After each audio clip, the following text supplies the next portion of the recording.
She's just here to look pretty for morale. The alien commander sneered, seconds before the first shot rang out. The sun on Verexis Prime didn't rise. It burned, low and cruel, casting jagged shadows across a battlefield littered with the remnants of yesterday's slaughter. Blackened craters, scorched mechs, and charred limbs marked where the Zarnax offensive had already overwhelmed the human perimeter.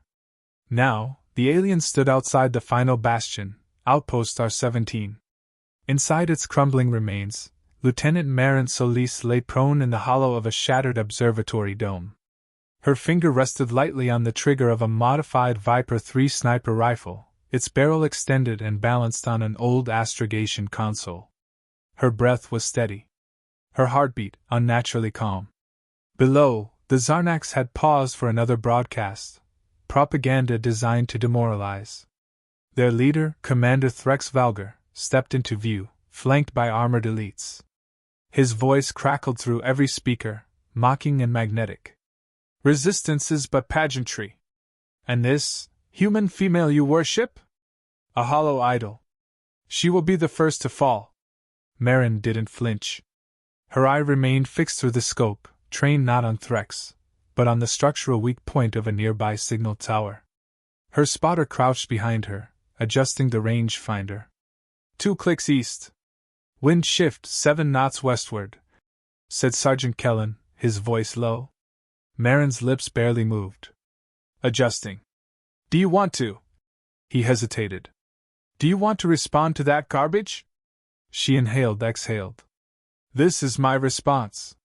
Her gloved finger squeezed the trigger. A single, sharp crack split the air. The round pierced the base of the tower's support beam. 2 seconds later, gravity did the rest. The tower collapsed with a roar, crashing down behind Threx, silencing the broadcast in a cloud of dust and flickering sparks.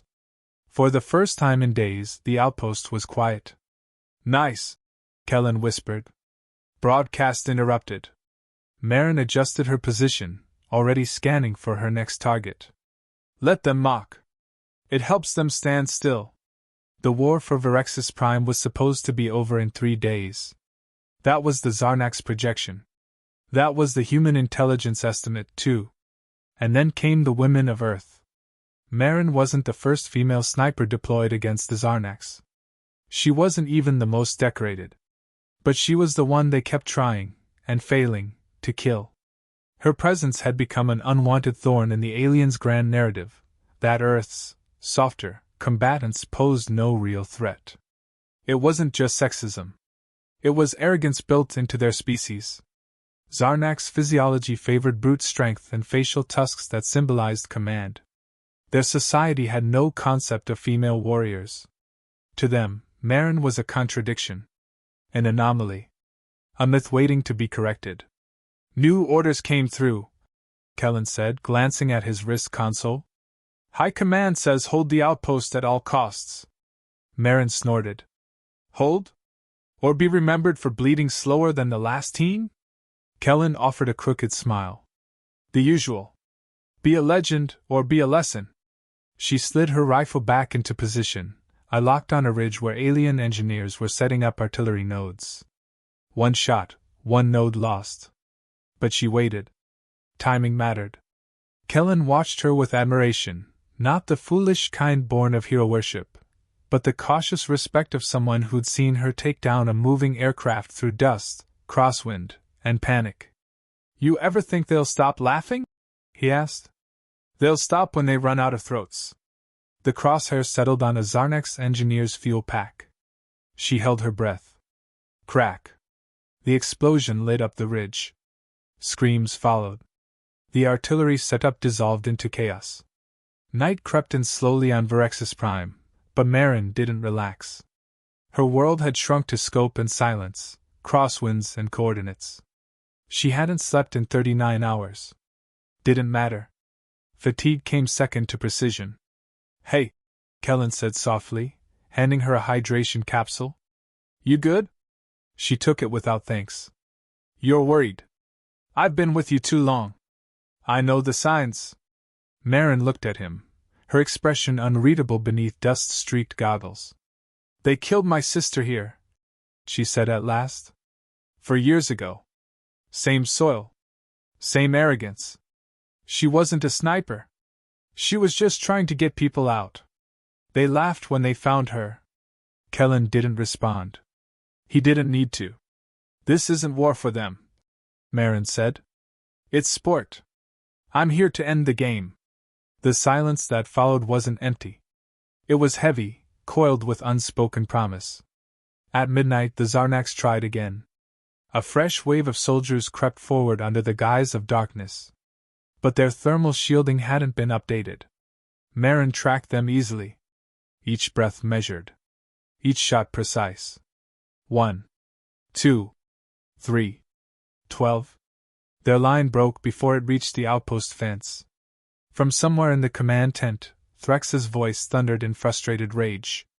She's still alive? Kellen grinned. Yeah, boss. Still alive. Still painting with bullets. Marin exhaled slowly, her gaze fixed through the scope. Tomorrow, she whispered, they'll learn what justice looks like. They call her a ghost, the alien scout whispered. But ghosts don't bleed you dry in daylight. The wreckage of the ridge still smoldered when the new day dawned on Virexis Prime. Where alien artillery had once stood proud, only jagged metal bones remained, twisted, scorched, and useless. In the silence between wind gusts, birds returned. Briefly. Then another shot cracked through the morning. The bird vanished. The alien watching from behind a rock did not. Marin's bullet struck him dead center in the forehead. 14. Kellen muttered, his binoculars pressed tight to his eyes. That's 14 confirmed since midnight. Do you ever miss? Marin, still prone on the cracked observatory ledge, blinked once. Only once. When I hesitated. Kellen's lips parted to respond, but the radio chirped. A transmission from base command. R-17, be advised. Enemy forces regrouping. New command squad inbound. Repeat, high-ranking Zarnax officers on approach. Eyes sharp. Perfect, Marin said, already rotating the rifle's chamber. Let's start the gallery. The Zarnax weren't used to fear. They understood pain, loss, even tactical disadvantage. But fear? That was human currency. It wasn't supposed to spend well in their ranks. But now, her name traveled faster than their orders. Solis. The Scope Witch. The Bone Wind. Rumors infected their ranks like mold. She could shoot through concrete. She could see through armor. She wasn't one soldier, but 7 sisters, avenging a bloodline. None of it was true. And all of it was. Below the ridge, 6 Zarnax elites swept forward in a spear formation. Their armor shimmered in refractive fields designed to distort optics. Cloakwalkers, Kellen noted grimly. Trying to blind our scopes. I see them, Marin said. She toggled her rifle's phase lens to heat signature mode. The silhouettes glowed like fireflies in fog. One twitched. Her crosshair aligned. Crack. The lead walker dropped, his reflective shield flickering into nothing as his body convulsed and fell still. Panic followed. 2 broke formation, retreating toward cover. A mistake. Crack. Crack. They joined their leader in death. Kellen didn't cheer this time. He just watched, quiet. You're not just hitting targets, he said after a long pause. You're dismantling something. Marin didn't look away from her scope. I'm erasing their certainty. The rest of the day unfolded in fragments, bursts of movement, long stretches of stillness, adrenaline pulses punctuated by silence. Marin's every shot was an argument, every body a rebuttal. Eventually a new sound emerged, broadcasts again. But this time, they weren't mocking. To the female sniper, your war is one of dishonor. Face us directly. Or leave. Kellen scoffed. They're negotiating now? Marin's gaze hardened. They're unraveling. They still don't get it, he said. They think this is about pride. It's not, she replied. It's about precision. Later, as twilight burned orange across the craters, Kellen handed Marin a ration bar. She ignored it, busy recalibrating the rifle. Not for accuracy, it was still perfect, but out of ritual. Quiet ceremony. A sniper's prayer. "Why don't you ever celebrate?" he asked gently. "Even a smile, maybe? You've set records today." Marin's jaw tightened. "I didn't come here to be remembered." He hesitated. "Then, why?" She finished reattaching the scope, then looked up, eyes sharp as polished obsidian. "They buried my sister here," she said. "In this soil. Without honor. Without justice. They called her weak. Laughed as they broadcast her final minutes." Kellen fell silent. Even the wind stopped for her voice. "I'm not her," Marin continued. "But I carry what they broke. And I won't stop until they remember what it cost." As night fell, the aliens tried something different. A drone, fast, quiet, shielded, darted toward their position. Most humans couldn't hit it. Marin fired once. The drone spiraled, sparking, then exploded above the outpost like a broken star. Kellen let out a low whistle. "They're running out of tricks." "No," she replied, scanning the sky. "They're about to make their biggest mistake." At midnight, a new voice emerged over the channel. This one was calmer. Lower. It didn't insult. It didn't mock. "Human sniper. I am Commander Threx Valgar. Your precision is noted. Your endurance, respected. But enough lives have been wasted. I propose a ceasefire." Marin raised an eyebrow. "Is that panic I hear?" Kellen grinned. "He just admitted you're winning." "At sunrise," Threx continued, "we will discuss terms. If you fire again, we consider the truce broken." Marin didn't answer. Not immediately. She stood for the first time in hours, shoulders aching, knees stiff. Her silhouette cut a clean shape against the ruined dome. She looked east, toward where the sun would rise. Toward where her next shot might end a war. "I've never negotiated with cowards," she said. She looked at Kellen. "Wake me at dawn. If they still breathe." "This is not war," the commander growled into the lens. "This is a slaughter, and she is the butcher." The sun was barely a smudge behind the ash-stained sky when Threx Valgar stood before the camera. His armor gleamed unnaturally under synthetic lighting. His tusks were polished, ceremonial. A backdrop of scorched earth framed him, along with a burning Zarnax banner, one set ablaze during the sniper's last offensive. He stared into the lens as if he could pierce through it and strike the woman on the other end. "You glorify her as a hero. A symbol. But she is nothing but a coward who hides behind rubble, killing from shadows. We demand her surrender. Now." The broadcast ended. Seconds later, a plume of fire erupted behind him, his command trailer engulfed in a chain detonation. Not from artillery. From a single, well-placed sniper shot through a volatile coolant line. The camera feed glitched, then cut to static. Inside the battered observatory of Outpost R-17, Marin lowered her rifle with clinical precision. Her eyes, calm and unreadable, reflected the distant inferno she'd just ignited. Kellen didn't speak at first. He simply stared at the charred remains of the alien command site on his tablet screen. "That was the broadcast hub." Marin nodded once. "You planned that?" "Calculated it. 2 days ago. I just needed the right camera angle." Kellen whistled low, then handed her a sip bulb of water. "You just destroyed their morale on every frequency they own." She took the water, drank, and said nothing. He studied her for a long moment. "You're not just winning. You're rewriting the rules." Word spread like wildfire through the remaining alien units. Entire platoons went silent. Their calms dissolved into panic chatter, their ranks riddled with desertions. No one knew where she would strike next, or when. For the first time in the campaign, the Zarnax admitted fear. In private, some of their soldiers stopped sleeping entirely. Others broke rank. Many refused to step into open ground. And yet, Commander Threx survived. Somehow. Wounded. Seething. And now, dangerously unpredictable. At twilight, A reconnaissance drone dropped something near the outpost fence. Not a bomb.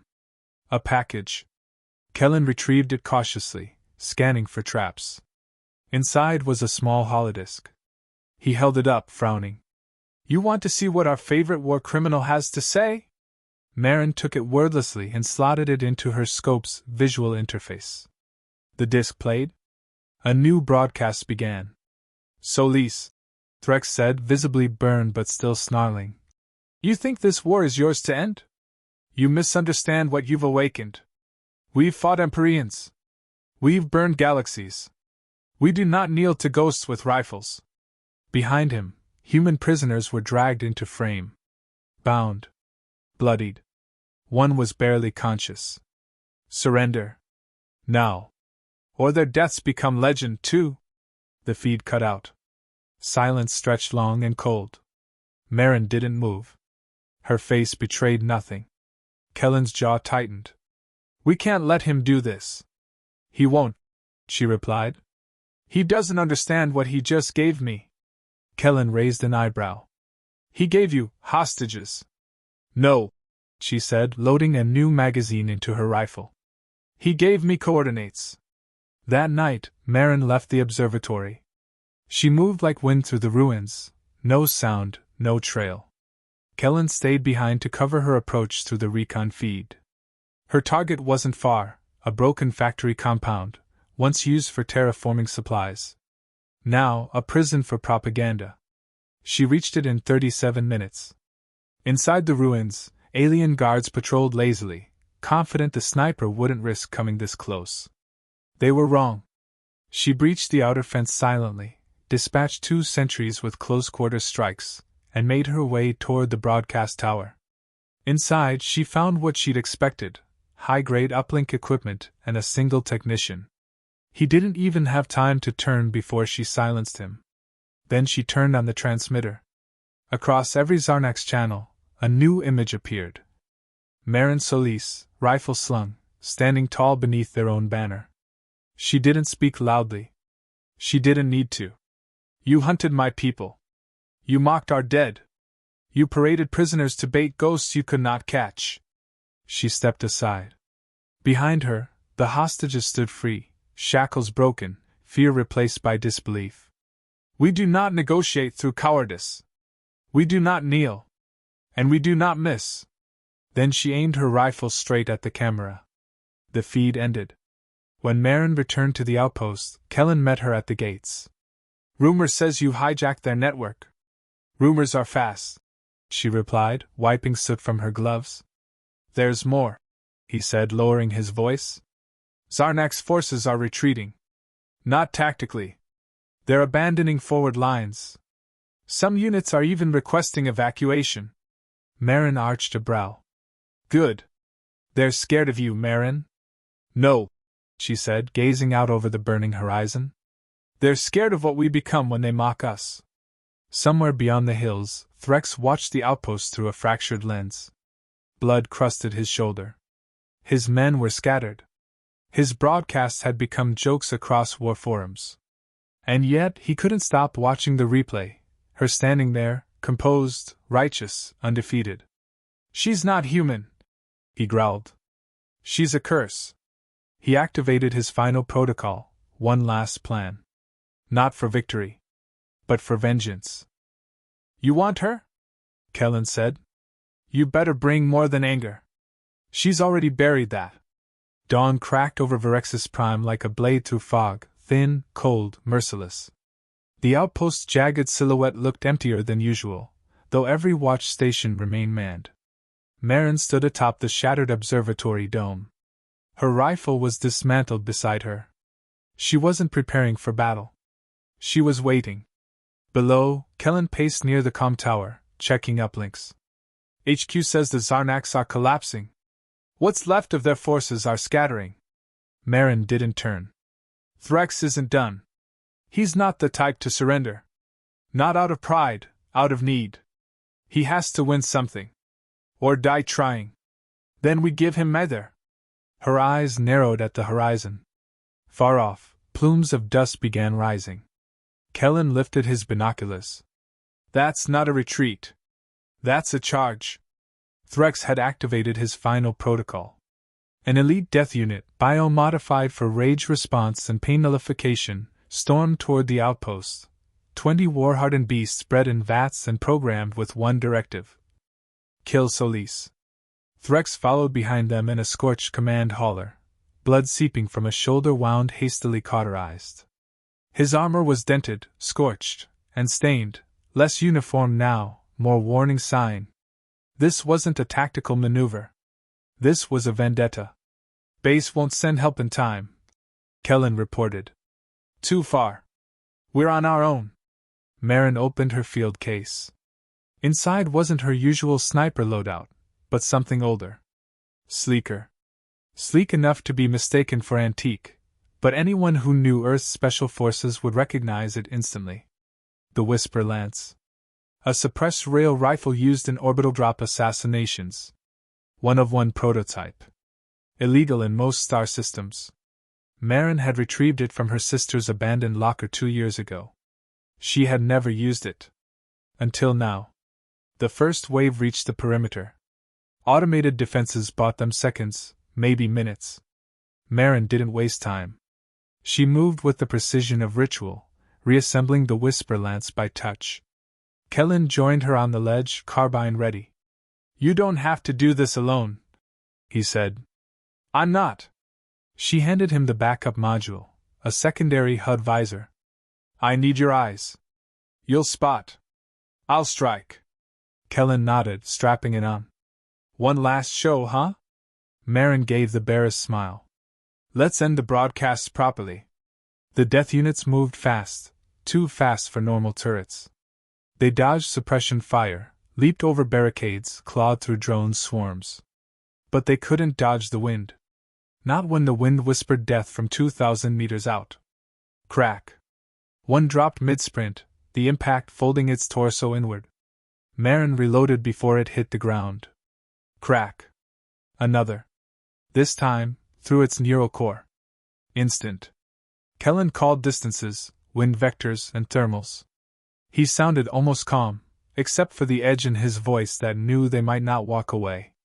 They're splitting left, he said. Trying to flank. They won't. She adjusted. Crack. Threx reached the lower ridge.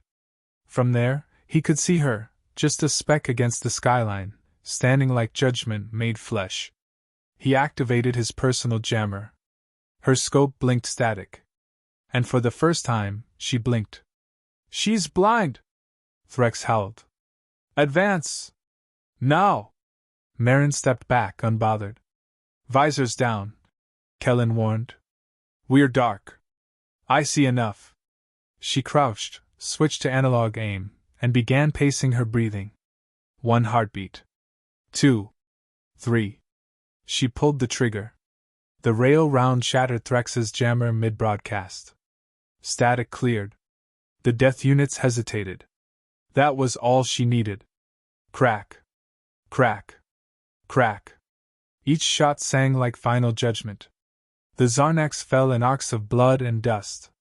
Within minutes, the ridge fell silent again. Only Threx remained. He stumbled forward, roaring. Half his face was gone, burned away in the earlier blast. Still, he raised his plasma rifle toward the outpost. I will not! He spat. Crack. His arm tore clean from the socket. He fell to his knees, seething.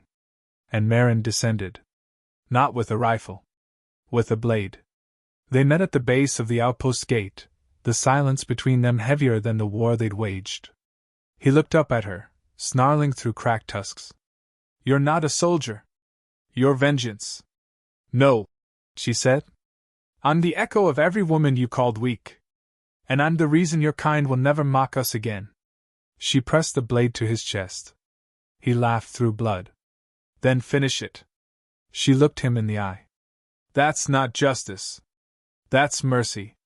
She turned and walked away. Later that evening, a single Zarnax cruiser fled orbit, transmitting a surrender beacon. Kellen stood beside Marin on the observatory platform, watching the stars shimmer back into view. You should be proud, he said. I'm just tired. He glanced at her. What now? She looked at the Whisperlands, then at the ruined plains below. I train others. The next who come will be ready. Not feared. Respected. Weeks later, across alien worlds and war archives, her final broadcast still played. A woman with dust on her boots, flame behind her, and steel in her voice. You mocked our daughters. You hunted our sisters. Now you tell their stories, because they outlived you.